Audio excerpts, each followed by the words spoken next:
ঈদের দিনটা সারাদিন ঘরেই কাটানো হয়েছে। তো ঈদের পরের দিন ভাবলাম যে সবাই মিলে একটু ঘুরতে যাওয়া হোক।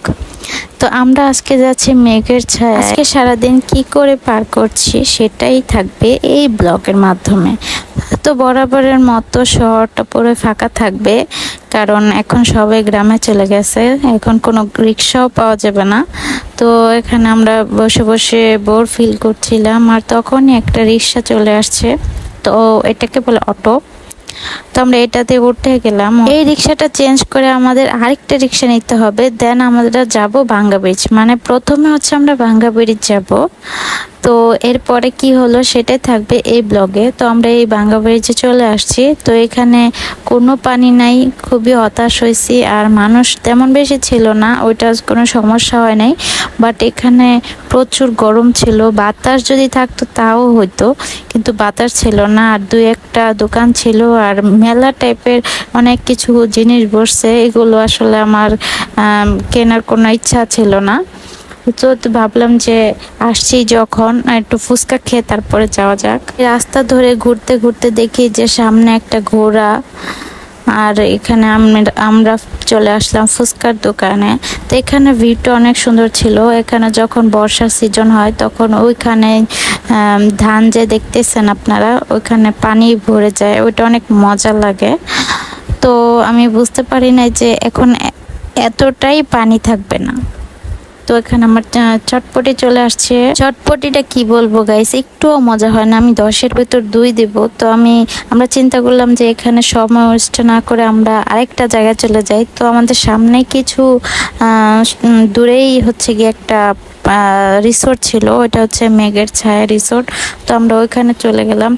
গাইস, ঈদের সময় যে এত বেশি ভাড়া নেয়, ভাঙ্গা ব্রিজে তো তেমন কোনো বাতাসই ছিল না, কিন্তু যখন আমরা অটোতে উঠছি তো ওখানে অনেক বেশি বাতাস ছিল। আমার কাছে অটোটাই উঠে অনেক বেশি মজা লাগছে। তো এখানে আমরা চলে আসছি, ওয়েট করতেছিলাম, আর আমার ভাইয়া টিকিট কাটতেছিল।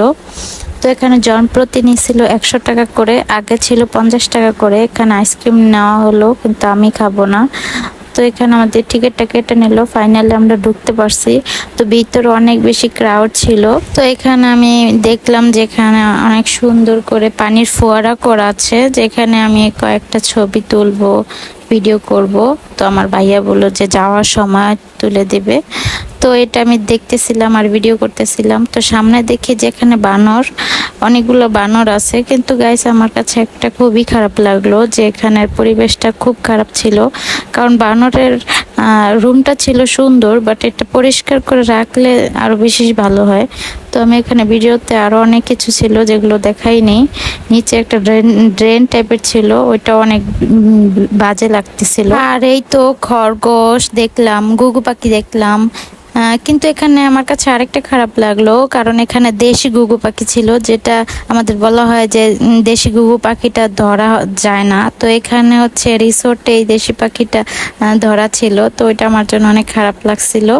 তো যাই হোক, এখানে মুরগিও ছিল, এটা আমার কাছে অনেক বেশি হাস্যকর লাগছে, জানি না এটা কোন জাতের। তো এখানে রাজহাঁস ছিল। তো এখন ঘুরতে ঘুরতে ভাবলাম যে একটু কফি খাওয়া যাক। আর চাউমিন ছিল, আর হচ্ছে গিয়ে চটপটি মাছ ছিল। তো আর কি কি ছিল সেটা আমার জানা হয়নি। তো এখানে আমি বসে বসে কফি খাচ্ছিলাম। খাওয়া শেষ হলে আমি পুরো রিসোর্টটা তোমাদেরকে ঘুরে ঘুরে দেখাবো, আর ভিডিওটার সাথেই থাকবে তোমরা। তো এখানে মেনলি শুধু আমরা না, অনেকে আসছে ঈদ উদযাপন করার জন্য। আমি অনেক মানুষ পাইছি। আর এই সাইডটায় দোলনা ছিল কিছু, আগের বার আয়সা বসছিলাম, তবে এবার আয়সা জায়গায় পাইতেছিলাম না বাচ্চা পোলাপানের জন্য। তো এখানে একটা পুকুর ছিল, অনেক মজা লাগতেছিল, বাট বাতাস ছিল না। বাতাস থাকলে আমার কাছে অনেক ভালো লাগতো। দেখো গাইস, উনি হচ্ছে এখানে শাক তুলতেছে, কত মজার ব্যাপার তাই না? আমি গল্প করতেছিলাম আর বলতেছিলাম এখানে একটা বোর্ড দিলে ভালো হইতো, তাহলে ওনাদের টাকাটা আরো আসতো। পরের দিন ঘুরে আমি তেমন মজা পাইনি, কারণ হচ্ছে আমি অসুস্থ ছিলাম, এর জন্য আসলে আমি 2টা জায়গায় গেছি। 2টা জায়গায় আমার একটু মজা হয়নি। পুরান বোরকা পরে গেছিলাম, কিন্তু আমার নতুন কোনো বোরকা আমি ঈদের জন্য কেনা হয়নি। তো আমি ঈদের পরে কিনবো ভাবতেছিলাম, কারণ আমার কাছে বেশ ঈদের পরে আমি হচ্ছে গিয়ে বোরকা কিনবো। তো এখানে একটা গাছ দেখে আমি খুবই অবাক হয়েছি। দেখতেছি, এই গাছ আমি আগে কখনো দেখি নাই। আপেল যদি একবারে ছোট হয়ে যায় দেখতে কিরকম লাগবে বলো তো? ঠিক এই গাছটার মধ্যে ঠিক সেম হয়েছে। তো আমি সবাইকে দেখাইতেছিলাম। এখানে আমি চলে আসলাম আরেকটা জায়গায়। তো এখানে আমি চলে আসলাম আরেকটা প্লেসে। এখানে সবাই অনেক সুন্দর সুন্দর করে ছবি তুলতেছিল। এটা আমি প্রথমে যাওয়ার সময় দেখে গেছিলাম। তো ওই মেনলি ওখান থেকে পানিটা পড়ে ফোয়ারা বা ঝর্ণা টাইপের, আর এখান থেকে বের হয়েছে।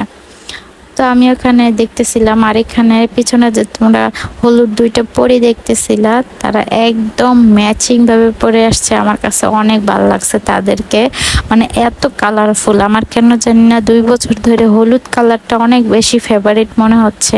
গাইস, তোমরা এখনো যারা আমাকে সাপোর্ট করনি, এখনই সাপোর্ট করে দাও, কারণ তোমাদের সাপোর্ট ছাড়া আমি এগোতে পারবো না। তো প্রথমে বলছিলাম যে এখানে আমি ছবি তুলবো, তো এখানে আমি উপরে বসে গেলাম ছবি তোলার জন্য। আর সবাই অনেক আমাকে দেখে হাসাহাসি করতেছিল। যাই হোক, আমি এখানে চলে আসলাম। এটা হচ্ছে যাওয়ার পথে পড়ে। তো এখানে অনেক সবাই হচ্ছে গিয়ে ঘাসে বসে আছে। তো আমিও ভাবলাম যে এখনই যাব, আমি ওখানে গিয়ে একটু ঘাসে বসে আসব। তো আমি এখানে বারবার পোজ দিতেছিলাম, আর আশেপাশের লোকজনের জন্য আমি কিছুই পারতেছিলাম না।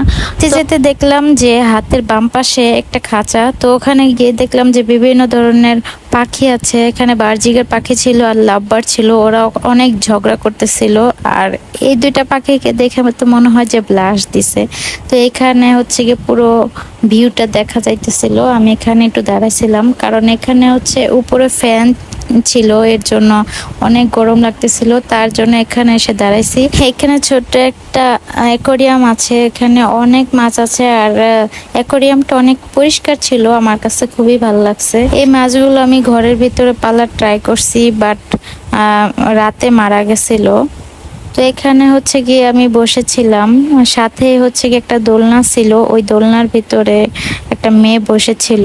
তো কখন দোলনাটা খালি হবে এর জন্য আমরা এখানে বসেছিলাম। দেন এখন হচ্ছে গিয়ে দোলনাটা খালি হয়েছে, এর জন্য আমি তাড়াতাড়ি করে চলে গেলাম। তো এই যে আমি দোলনা খাইতেছিলাম, অনেক মজা লাগতেছিল। পাশে একটা বটগাছ কিনা আমি জানি না, তবে এটা আমার কাছে অনেক ভুতুরে মনে হয়েছে। আর মানি প্ল্যান্টগুলো পাতা এত বড় বড়। তো যাই হোক, আমি হাঁটতে হাঁটতে একটু নিজেকে একটু দেখাই দিতেছিলাম। তো তোমাদেরকে বলছিলাম যাওয়ার সময় ওইখানে ঘাসের মতো সবাই বসে আছে, ওখানে একটু যাব। তো এখানে যে চলে আসলাম, এখানেও সবাই খালি ছবি তুলতেছিল। সবাই এত সুন্দর করে ছবি তুলতেছিল যে আমি নিজে ভুলে গেছি যে কিভাবে পোজ দিতে হবে। তো যাই হোক, তোমরা যারা আমার প্রথমে দেখছিলা যে আমার চোখে একটা চশমা ছিল, ওই চশমাটা কিন্তু আমি এখানে হারাই ফেলছি। তো যাই হোক, এখানে আমরা দেখতেছিলাম যে কোথায় বসবো। আর তোমরা বলো কে কত সালামি পাইছো ঈদে? আমি তো এবার ঈদে তেমন কোনো সালামি পাই নাই। So sad. তোমরা কত পাইছো অবশ্যই কমেন্টে জানাবা। আর এখানে আমি পোস্ট দিতেছিলাম পুরান বোরকা পরে। আমার কাছে ঘুরতে যাওয়ার পরে খুবই খারাপ লাগছে। তো আমরা এখন চলে যাব। তো এখন সবাই বের হয়ে যাচ্ছে, আবার অনেকে ঢুকতেছিল। বাট আমাদের এখন যাওয়ার পালা। আমার অটোতে ওঠার পরে আমার কাছে খুবই ভালো লাগছে, কারণ এত বাতাস। আমার কাছে বাতাস অনেক ভালো লাগে। যাই হোক, তোমাদের কি বাতাস অনেক ভালো লাগে কিনা কমেন্ট সেকশনে জানাবা। আর প্লিজ তোমরা একটা লাইক করে দিবা। সেই সকালবেলায় ভাত খাইছি, কারণ ভাবছিলাম যে বাইরে যাব, অনেক কিছু খাবো, কিন্তু এত পরিমাণের দাম আর চটপটি ফুচকা ছাড়া তো কিছুই নাই। তো তাই ভাবলাম যে আমরা টেস্টি কিছু একটা কিনে নেই। তো এখানে আমি কেক কিনছি। তো তোমরা সবাই ভালো থেকো। আজকের ভিডিওটা এই পর্যন্ত।